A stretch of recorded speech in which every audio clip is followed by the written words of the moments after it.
पहचान दिखाई दे रही है और न जो आप बनना चाहते हैं वो बन पा रहे हैं। तो कुछ अजीब सा बदरंग सिनेमा हो गया है हमारा।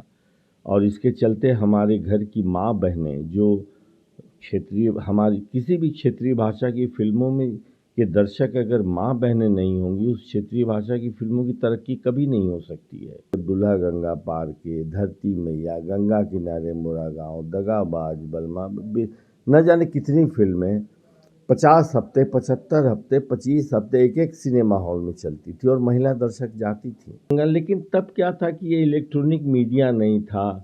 पत्रकारों के कलम की स्याही सूख जाती थी किसी भोजपुरी कलाकार या भोजपुरी फिल्मों के बारे में लिखने में, तो पहचान बनाने में थोड़ा वक्त लगता था। और जो दर्शक थे हमारे, वो फिल्मों में जो नाम था उस चरित्र का, उस नाम से लोग मुझे जानते थे।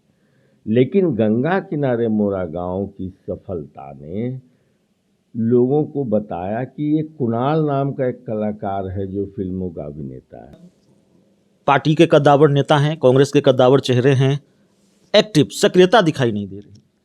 जी हाँ, देखिए हमारी पार्टी सक्रिय नहीं है और मैं एक साधारण कार्यकर्ता हूँ पार्टी का, तो उस नाते जहाँ भी रहता हूँ अपनी पार्टी के लिए लड़ता रहता हूँ, लेकिन कोई पद नहीं है मेरे पास। हमारी पार्टी ने पहले कैसे देश के लिए योगदान दिया था, हम फिर वो एक प्लानिंग लेके आज हम क्या क्या करना चाहते हैं, तो आप लोगों के बीच में पहुंचेंगे।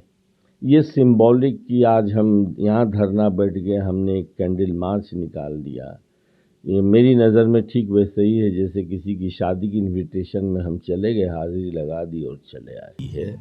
लालू प्रसाद जी, आदरणीय लालू प्रसाद जी भी ऐसी लड़ाई लड़ते रहे हैं, अपनी पहचान उस लड़ाई की वजह से ही उन्होंने बनाई है।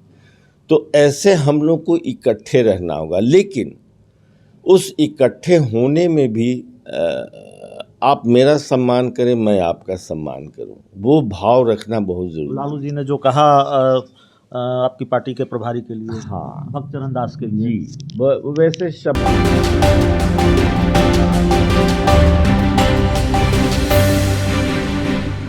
भोजपुरी फिल्मों की जब बात होती है, भोजपुरी अदाकारी की जब बात होती है, तो एक महानायक का जिक्र आता है। ठीक उसी तरह जैसे हिंदी फिल्मों की अगर बात होती है तो एक महानायक का जिक्र आता है। वहाँ अमिताभ बच्चन, यहाँ कुणाल सिंह। कई फिल्में जो न जाने कितने सालों तक जानी जाएंगी और सिर्फ उस अदाकारी की वजह से जिसने बिहार के एक साधारण से शख्स को महानायक बनाया। कई फिल्में ऐसी कि देखकर दर्शकों ने रोया, देखकर दर्शकों के आंख में आंसू आ गए। कई कहानियां हैं इस महानायक की। अच्छी बात यह है कि हम उस महानायक के साथ बैठे हुए हैं। कुणाल सिंह हमारे साथ हैं और कुणाल सिंह जी की पहचान सिर्फ ये नहीं है कि वो भोजपुरी फिल्मों के महानायक हैं, एक पहचान और है, सियासत के धुरंधर खिलाड़ी भी हैं, बिहार की राजनीति के कद्दावर चेहरे भी हैं। तो इन दोनों विषयों पर बात होगी, लेकिन सवाल की शुरुआत सबसे पहले तो वक्त देने के लिए सर बहुत बहुत धन्यवाद आपका सर जी। और आप तमाम दर्शकों को मेरा अभिवादन। आपसे भी बात करके और आपके माध्यम से अपने प्रदेश के तमाम लोगों से बात करने में मुझे भी बड़ा अच्छा लग रहा है। तो सवाल की शुरुआत हम वहीं से करेंगे सर, क्योंकि आपसे जब बात होगी, भोजपुरी के सबसे बड़े कलाकार से बात होगी, तो भोजपुरी की अश्लीलता पर बात होगी, क्योंकि किसी भी भोजपुरी कलाकार से बात होती है तो अश्लीलता पर बात होती ही है। लेकिन आप उस दौर के कलाकार, होश संभाला तो ये सुना कि गंगा किनारे मोरा गाँव की एक फिल्म आई थी, कई आपकी फिल्मों का जिक्र होता है। गंगा किनारे मोरा गाँव के बारे में कहानियाँ सुनी कि लोग जब उस फिल्म को देखकर आए तो रोए, सिनेमा हॉल में भी रोए। उस दौर की फिल्म, आज के दौर की फिल्म, क्या टिप्पणी है? देखिए, ये सच्चाई है कि वक्त के साथ सब कुछ बदलता है। हमारा सिनेमा भी बदलता है, क्योंकि समाज बदलता है, जीवन शैली हमारी बदल जाती है, हमारी ज़रूरतें बदल जाती हैं। लेकिन जो वास्तविकता, जो हमारी पहचान है, जिससे हम जाने जाते हैं कि हम बिहारी हैं, हम भोजपुरिया हैं, उसको नहीं मिटने देना चाहिए। और आज का सिनेमा अपनी पहचान खो दिया है। जो भोजपुरी फिल्मों की बात मैं कर रहा हूँ, हमारी जो संस्कृति है उसको ही मिटा दिया गया है। तो इस बात का बहुत दुख है, अफसोस है, और ये अच्छी निशानी नहीं है हमारे आगे बढ़ने की। भोजपुरी के कई जो स्वयंभू सुपरस्टार हैं वो ये तर्क देते हैं कि हम उस ज़माने की अगर फिल्म बनाएंगे या बहुत साफ़ सुथरी अगर फिल्म बनाएंगे, कौन देखेगा? मुझे तो लगता है कि जीवन की समस्याएं, जो हमारी सामाजिक समस्याएं हैं, वो तो वही हैं, आज भी हैं। मेरे पिताजी के ज़माने से या उनसे पहले से भी जाति, ऊंच नीच का भेदभाव, राजनीतिक दबंगई, या पुरुष स्त्री का जो सामंजस्य, समानता नहीं, अशिक्षा, बेरोजगारी, राजनीति, इस तरह की जो समस्याएं, दहेज की प्रथा, स्त्रियों को प्रताड़ित करने की प्रथा, ये तो समस्याएं बहुत पहले से है। वो समस्याएं आज तो ख़त्म नहीं हुई, कम हुआ होगा या ज़्यादा हुआ होगा। लेकिन उस वक्त इन्हीं समस्याओं पर हम लोग फिल्में बनाते थे, जो हमारे समाज को, के उनके दिल को छूता था। हमारे घर की माँ बहनें जाती थीं, उन समस्याओं के बीच जो हम लोगों की अपनी पहचान थी, शादी विवाह, दहेज, दुल्हन, ये सब जो समस्याएं थी, उस पे गीत संगीत, आज हम तो गीत संगीत से इतने समृद्ध हैं कि छप्पड़ छपाने से, धान रोपनी लेकर, धान कटाई से लेके बच्चे के लिए, पति के लिए, कितने गीत हैं, हमारे संगीत बने हुए हैं जो हम घरों घरों में सुनते हैं, गाते हैं। उन चीज़ों को भुलाकर कुछ एक अजीब सी शैली की फिल्में बनाना, जिसमें जहाँ ना आपकी पहचान दिखाई दे रही है और न जो आप बनना चाहते हैं वो बन पा रहे हैं, तो कुछ अजीब सा बदरंग सिनेमा हो गया है हमारा। और इसके चलते हमारे घर की माँ बहनें, जो क्षेत्रीय, हमारी किसी भी क्षेत्रीय भाषा की फिल्मों में के दर्शक अगर माँ बहनें नहीं होंगी, उस क्षेत्रीय भाषा की फिल्मों की तरक्की कभी नहीं हो सकती है। तो या साहित्य की भी बात करूं मैं, हम लोग जानते हैं कि कई महिलाएं जो साहित्य पढ़ती थीं, फणीश्वरनाथ रेणु जी और इनकी प्रेमचंद जी की कहानियाँ, रविन्द्रनाथ टैगोर की कविताएं, तो शिक्षा जो है या जो हमारी पहचान है, उसको जब हम मिटाएंगे तो वो पहचान मिटाने के चक्कर में हम खुद अपने आप को मिटा देंगे। और आज जो फिल्में बन रही हैं वो इसी वजह से पहचान नहीं बना पा रही है। मैं जब नायक था, जब दुल्हा गंगा पार के, धरती मैया, गंगा किनारे मोरा गाँव, दगाबाज, बलमा, न जाने कितनी फिल्में 50 हफ्ते, 75 हफ्ते, 25 हफ्ते एक एक सिनेमा हॉल में चलती थी और महिला दर्शक जाती थी। उस दौर में हम लोगों की पहचान बनी, और हमारी पहचान से भोजपुरी भाषा की फिल्मों की पहचान विदेशों तक में पहुंची कि आखिर ऐसी कौन सी भाषा की फिल्में हैं जो हिंदुस्तान में इतनी संख्या में देखी जाती है। और सच पूछिए तो भोजपुरी जो भाषा है वो तो हिंदुस्तान की आत्मा है। आप महाभारत और रामायण में से लेकर आज तक में आपको कहीं ना कहीं भोजपुरी शब्दों का मिलेगा आपको। ब्लैक एंड, अगर सिनेमा की बात करें तो ब्लैक एंड वाइट के ज़माने में भी कई ऐसे शब्द थे गीतों में, पवनवा, चरवा, कजरवा, न जाने कितनी कितनी भाषाएं, ऐसे शब्दों का इस्तेमाल हुआ, तो उसको मिटा रहे हैं हम आज। गंगा किनारे मोरा गाँव का हमने जिक्र किया, उस फिल्म के बाद क्या बदल गया सर आपके करियर में, आपके जीवन में? उस फ़िल्म ने मुझे, उसके पहले हालाँकि मेरी सबसे पहली फ़िल्म थी बिहारी भाषा की बनी हुई, जो 6 मार्च 1980 में यहीं पटना शहर के एल्फिंस्टन थिएटर में लगी थी, कल हमारा है, जो बिहारी भाषा की फ़िल्म थी और वो काफ़ी सफल हुई और जिसकी बदौलत मुझे भोजपुरी फ़िल्मों में काम मिलने लगा। तो धरती मैया उसके बाद मेरी दूसरी फ़िल्म आई जो बहुत सफल रही, और तीसरी फ़िल्म हमार भौजी आई जो वो भी सफल रही। जी। उसके बाद गंगा, लेकिन तब क्या था कि ये इलेक्ट्रॉनिक मीडिया नहीं था, पत्रकारों के कलम की स्याही सूख जाती थी किसी भोजपुरी कलाकार या भोजपुरी फ़िल्मों के बारे में लिखने में, तो पहचान बनाने में थोड़ा वक्त लगता था और जो दर्शक थे हमारे, वो फ़िल्मों में जो नाम था उस चरित्र का, उस नाम से लोग मुझे जानते थे। लेकिन गंगा किनारे मोरा गाँव की सफलता ने लोगों को बताया कि ये कुणाल नाम का एक कलाकार है जो फ़िल्मों का अभिनेता है, तो वो पहचान मुझे मिली वहाँ से गाड़ी चल पड़ी। और वहाँ के बाद फिर सफ़र तय हुआ, लोगों का स्नेह, प्यार, आशीर्वाद मिला और आज जहाँ तक पहुँचा हूँ। अ, आप आज भी पूरी तरह एक्टिव हैं अभिनय की दुनिया में, और जाहिर है, लेकिन उस दौर में एक्टिंग और इस दौर में, क्योंकि एक समस्या यह भी है जिसकी चर्चा हम लोग कर चुके हैं, अश्लीलता, वो सोच कि अगर हम साफ सुथरी फिल्में बनाएंगे तो फिल्में चलेंगी कि नहीं चलेंगी। आपकी अपनी विचारधारा, आपके अपने सिद्धांत, कितना एडजस्टमेंट में कितनी दिक्कत होती है? जी हाँ, मैं अब जब मैं नायक नहीं रहा, अब मैं चरित्र अभिनेता हूँ, तो इस ढंग से फ़िल्मों में काम करते हुए इस समस्या से, इस लड़ाई से मुझे लड़ना पड़ता है। और लेकिन मैंने ये प्रण किया है, चूँकि मुझे नायक बनाने वाले इस प्रदेश की माँ बहनें हैं और मैं खुद भी नहीं पसंद करूँगा कि अगर मेरे घर की माँ बहनें उस जिस चीज़ को नापसंद करें मैं वो काम करूँ।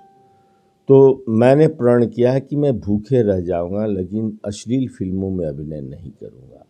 और मैं जब फ़िल्म कोई करता हूँ, मैं कथा निर्देशक से जब कहानी सुनता हूँ तो मैं कहता हूँ कि नहीं साहब, क्षमा कीजिएगा, इन फ़िल्मों में मैं अभिनय नहीं करूँगा। चूँकि आज भी अगर पोस्टर पे उस फ़िल्मों में मेरा चेहरा रहता है तो कई जगह मैं घर की माँ बहनों से मिलता हूँ तो वो कहती हैं कि आपका फ़ोटो देखती हूँ तो मुझे लगता है कि ये फ़िल्म मुझे देखनी चाहिए। तो ये विश्वास, ये भरोसा जो मुझे दर्शकों ने मेरे ऊपर जताया है, उसको मैं तोड़ना नहीं चाहता। एक बात बताऊँ, मैं जब अभिनय करते-करते, अब तो मैं चरित्र अभिनेता हूँ तो अलग-अलग तरह का रोल निभाना चाहता हूँ। तो एक फ़िल्म थी माटी, तो कुनिका जी जो टेलीविज़न की और हिंदी फ़िल्मों की मशहूर कलाकार हैं, वो निर्मात्री थीं। तो मैंने उनसे रिक्वेस्ट किया कि मैं अब विलेन बन के एक फ़िल्म में करना चाहता हूँ। तो मैं माटी फ़िल्म किया, लेकिन मैंने निर्देशक को साफ शब्दों में कहा कि इस फ़िल्म में रेप सीन मैं नहीं करूँगा। खलनायक हूँ, लेकिन मैं रेप सीन नहीं करूँगा, स्त्री को प्रताड़ित नहीं करूँगा। बाकी जितनी बदमाशी मुझसे करवानी है, आप करवा सकते हैं, चूँकि मैं खलनायक। ये बड़ी दिलचस्प शर्त आपने रख दी, विलेन हैं, रेप सीन नहीं करेंगे, महिलाओं को प्रताड़ित नहीं करेंगे, तो जी हाँ, लेकिन आप फ़िल्म देखिए, आप उसको लगेगा कि हाँ, ये एक बदमाश किस्म का आदमी है, लेकिन उसमें भी एक चरित्र है इसका।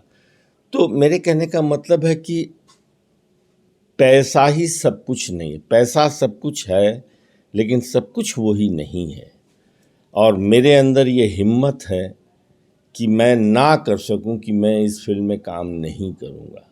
मौजूदा कलाकार शायद उतनी हिम्मत नहीं जुटा पाते हैं या उनकी इच्छा नहीं होती है कि अश्लील फ़िल्मों में काम नहीं करूं, ऐसा इच्छा नहीं है उनकी। इसी वजह से वो कुछ भी करते हैं, जो मुझे लगता है कि कोई भी संभ्रांत परिवार शायद, चूँकि एक कलाकार दर्शकों के दिल और दिमाग पे एक छवि बनाता है, और अगर आप अश्लील फ़िल्मों में काम करेंगे तो शायद मैं नहीं जानता, लेकिन हो सकता है कि कई लोग आपको अपने परिवार से मिलाना भी न चाहें, चूँकि आपकी वो छवि बन जाती है।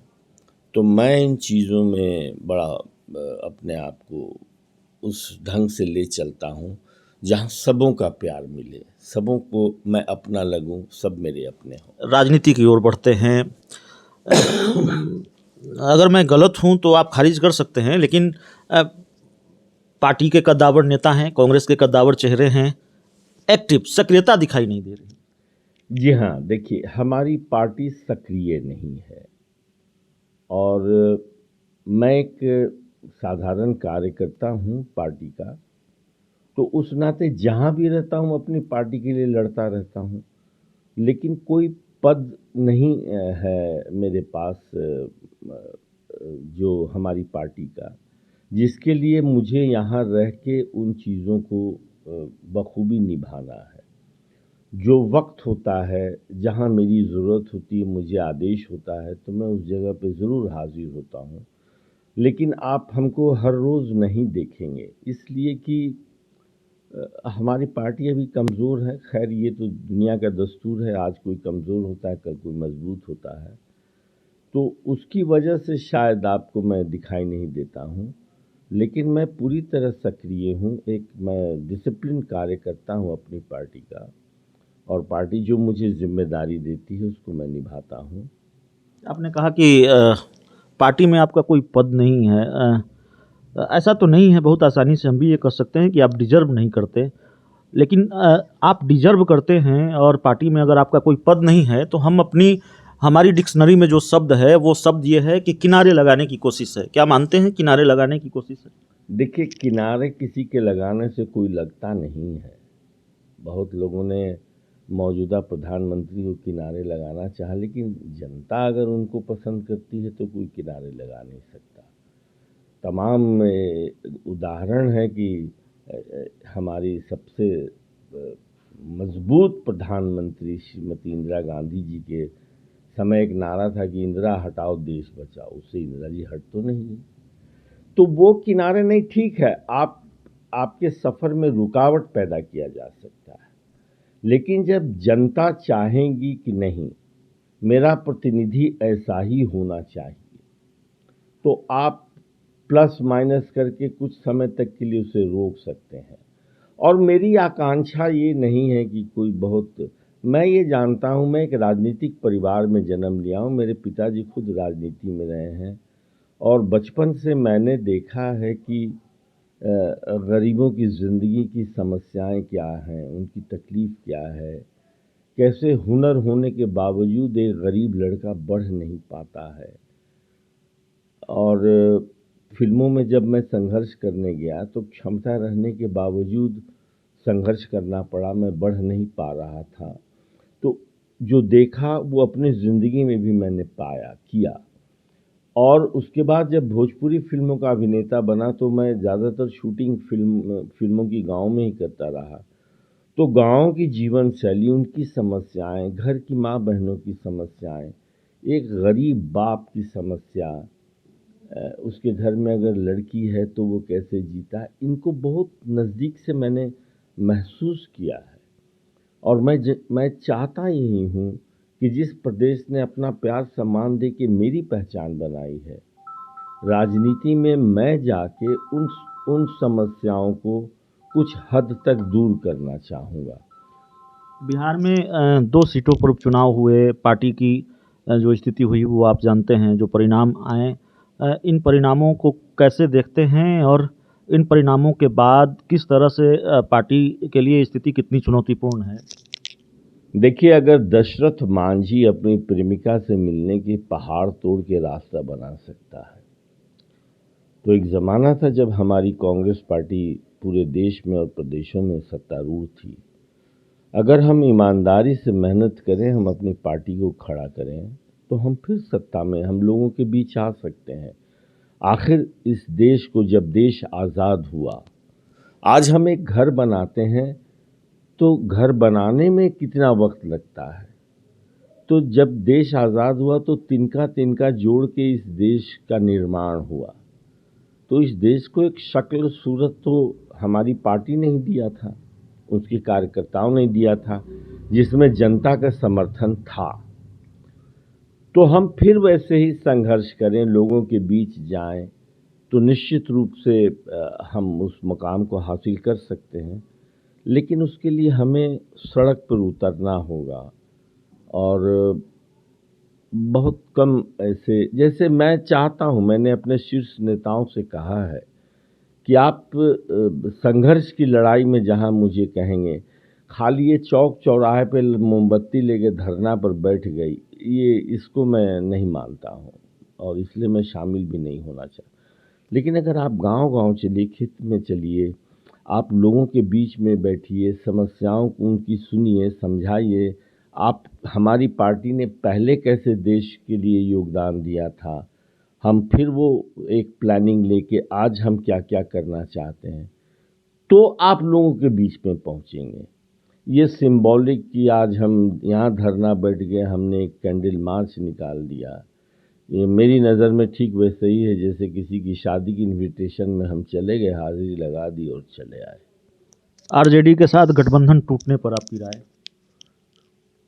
देखिए, पार्टी अगर कोई फैसला करेगी तो बहुत सोच समझ के करेगी, लेकिन मुझे लगता है कि जो मौजूदा व्यवस्था है हमारी, उससे लड़ने के लिए हमें एकजुट रहना चाहिए, हमको साथ साथ लड़ना चाहिए। चूँकि साम दंड भेद हर तरीके से वो मजबूती से अपने आप को स्थापित किए हुए, बेशक वो जनता के दिल में नहीं है, लेकिन अपने कुर्सी पर बैठे रहने के लिए आप तमाम ऐसी रास्ते चुन लेते हैं जहां से आपको हिलाना लोगों के लिए संभव नहीं हो पा रहा है। तो ऐसी ताकतें हमें मिलके लड़ना होगा और हमारी कांग्रेस पार्टी भी ऐसी लड़ाई लड़ती रही है। लालू प्रसाद जी, आदरणीय लालू प्रसाद जी भी ऐसी लड़ाई लड़ते रहे हैं, अपनी पहचान उस लड़ाई की वजह से ही उन्होंने बनाई है। तो ऐसे हम लोग को इकट्ठे रहना होगा, लेकिन उस इकट्ठे होने में भी आप मेरा सम्मान करें, मैं आपका सम्मान करूं, वो भाव रखना बहुत जरूरी है। लालू जी ने जो कहा आपकी पार्टी के प्रभारी के लिए, हाँ, भक्तचरण दास के लिए, जी, वैसे शब्दों का इस्तेमाल न, हालांकि लालू जी आदरणीय हैं और हमें कुछ बोलना ठीक नहीं लग रहा, लेकिन वो क्या है कि थोड़ा मुडियल हैं, कभी कभी बोल जाते हैं, लेकिन उसको ही अगर आदमी थोड़ा सा दूसरे शब्दों के किया जाए तो एक दूसरे का सम्मान भी बरकरार रहेगा। और कन्हैया कुमार की एंट्री से नाराज हैं क्या लालू जी? नहीं, लालू जी कन्हैया जी की एंट्री से क्यों नाराज होंगे? मुझे तो नहीं लगता है कि कन्हैया जी की एंट्री से नाराज होंगे। जो लालू जी का कद है, और ठीक वैसे ही जैसे हमारे माता पिता एक सर्टेन स्थिति में आने के बाद सोचते हैं कि अपने बाद की पीढ़ी को तैयार कर दूं, तो लालू जी तो वैसे ही व्यक्ति हैं जो बाद की पीढ़ी तैयार कर रहे हैं। उसमें तमाम हमारे बहुत अच्छे नेता तेजस्वी जी हैं, कन्हैया जी हैं, बहुत सारे ऐसे नेता हैं, यंग युवा नेता हैं जो चाहें तो प्रदेश को एक अच्छा स्वरूप दे सकते हैं। बिहार में 2 दर्जन सीटों पर, 24 सीटों पर, मेरी जानकारी सही है तो विधान परिषद के चुनाव होने वाले हैं। अभी ये स्थिति स्पष्ट नहीं है, आरजेडी कांग्रेस मिलकर लड़ेगी, नहीं मिलकर, नसीहत क्या होगी अपनी पार्टी को? आपको मिलकर लड़ना चाहिए? नहीं, मैंने कहा ना कि हमें एकजुट रहना चाहिए और एक दूसरे का सम्मान देते हुए एकजुट रहना चाहिए। तो दोनों पार्टियों के शीर्ष नेता अवश्य आपस में बैठेंगे और एक अच्छा ही जो भी होगा अच्छा होगा, क्योंकि बहुत बड़े एक ताकत को हराना है जिससे आज हमारा मुल्क प्रताड़ित हो रहा है, चाहे वो रोज़गार की समस्या हो, भुखमरी की समस्या हो। सिर्फ तस्वीर, पब्लिसिटी, फ़ोटो से हमारे आपके जीवन की समस्याओं को कम नहीं किया जा सकता। आखिरी सवाल है सर, और सवाल ये है कि शराबबंदी पर क्या राय है, और शराबबंदी को लेकर जो सियासत हो रही है उस पर आपकी क्या राय है? देखिए, शराब हानिकारक है स्वास्थ्य के लिए, इसमें तो दो राय नहीं है, लेकिन उसको ऐसा कुछ करना चाहिए जिससे कम से कम आदमी जहरीला शराब ना पिए। एक ऐसा रास्ता बनाना चाहिए कि जिससे लोगों की मौत नहीं हो। आफ्टर ऑल खबरें हैं कि धड़ल्ले से शराब बिक ही रहा है, लोग चोरी चुपके खरीद भी रहे हैं, बेच भी रहे हैं। इससे समाज का नुकसान हो रहा है। तो मुझे लगता है कि हालांकि बहुत सुलझे हुए इंसान हैं हमारे मुख्यमंत्री नीतीश बाबू, और जो महिलाओं की जो समस्याएं हैं, जो उनकी भावना है, उसका कदर करते हुए उन्होंने अगर फैसला किया है, लेकिन उसके साथ ही ये भी उनको सोचना चाहिए कि समाज में प्रतिक्रिया, इसका रिएक्शन क्या हो रहा है। तो रिएक्शन में मुझे लगता है कि एक सोच समझ के एक ऐसी नीति बनाए ताकि इस तरीके की मौत भी ना हो, और जो वो चाहते हैं वो भी एक रास्ता बन जाए। तो लंबी बातचीत भोजपुरी के महानायक कुणाल सिंह जी के साथ, और कई चीज़ों पर बातचीत, भोजपुरी में अश्लीलता पर बातचीत, इनके अपनी फिल्मों पर बातचीत, और राजनीति पर बातचीत, राजनीति के कई महत्वपूर्ण सवालों पर बातचीत। तो इस इंटरव्यू में इतना ही। उम्मीद है ये इंटरव्यू आपको पसंद आया होगा। बहुत बहुत धन्यवाद।